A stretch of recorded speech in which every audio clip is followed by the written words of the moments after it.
നമ്മൾ ഏത് വലിയ സ്വപ്നം കാണുമ്പോഴും ആ സ്വപ്നത്തിൻ്റെ പൂർത്തീകരണ സമയം, അതിൻ്റെ വിധി എന്താകുമെന്ന് നമുക്കൊരു നിശ്ചയവുമില്ല. ഓരോ മൈൽ സ്റ്റോണും പിന്നിടുന്ന നാളുകളിൽ ഞാൻ എവിടെ നിന്ന് യാത്ര ആരംഭിച്ചു എന്ന് തിരിഞ്ഞു നോക്കാറുണ്ട്. അത് തന്നെയാണ് എനിക്ക് മുമ്പോട്ട് പോകാനുള്ള ധൈര്യം.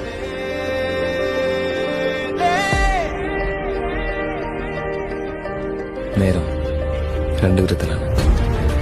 ഒന്ന് നല്ല നേരം, പിന്നെ ചീത്ത നേരം. ചീത്ത നേരത്തിന് ശേഷം നല്ല നേരം വരും.